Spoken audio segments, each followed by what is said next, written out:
All right, let's talk about one of the wildest stories in tech right now. How does a company go from this idealistic nonprofit trying to save the world to a dominant $90 billion commercial empire? That's the story of OpenAI, and we're going to break it down. And it all kicked off with this really powerful mission statement. You see, this one sentence was meant to be their North Star, right? The guiding principle for everything. It's a promise that started this entire journey. And as you'll see, it's also the source of its biggest tension. So how in the world do they get from there to here? We're going to walk through 5 key stages.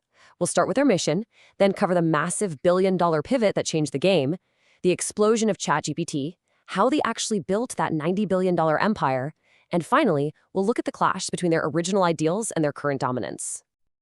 Okay, so let's start at the very beginning, with the company's super idealistic origins. So, picture this. It's 2015. Tech heavyweights like Elon Musk and Sam Altman get together and start OpenAI. And their goal? It was super noble. They wanted to create a nonprofit that would act as a check on big corporate AI labs, to keep powerful AI open and safe for everybody. But by 2019, that whole idealistic dream was about to slam headfirst into reality. And here's the thing. The problem was huge. The team quickly figured out that to actually build artificial general intelligence, we're talking the real deal AGI. They were going to need an insane amount of resources, the kind of computing power and cash that a nonprofit could only dream of. So that realization, it forced a major turning point in their story. This was the billion-dollar pivot. What they did was pretty clever, actually. Instead of just becoming a regular for-profit company, they invented this hybrid thing they called a capped profit model. It's a unique structure, but it basically let them raise billions from investors while putting a limit, a cap, on how much money those investors could make back. The whole idea was to get the cash without totally selling out their original mission. And this is where you really see the big irony, right? The original nonprofit vision was all about checking corporate power. But their new reality meant they had to partner up with one of the biggest corporations on the planet, Microsoft, just to get the capital and raw computing power they were so desperate for. And we're not talking about small change here. That first partnership deal in 2019, Microsoft cut a check for a cool $1 billion. That was the rocket fuel they needed. And all that money? It led straight into our next chapter, the ChatGPT explosion. This is where things went from a behind-the-scenes business move to a global phenomenon that, let's be honest, pretty much everyone has heard of now. From here on out, their game plan was actually pretty straightforward. But man, was it effective.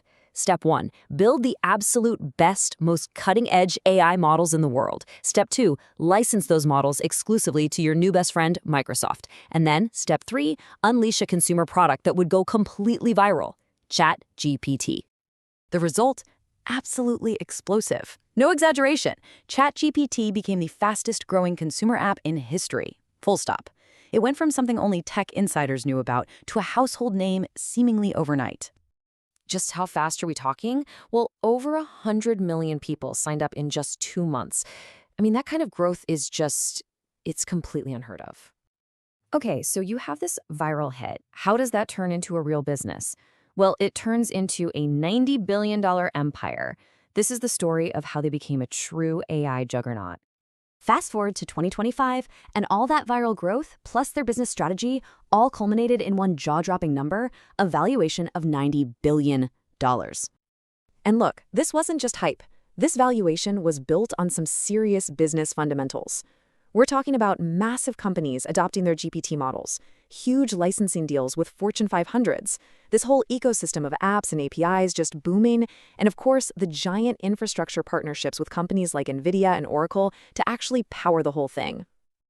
But all of this insane success, it created this deep conflict inside the company.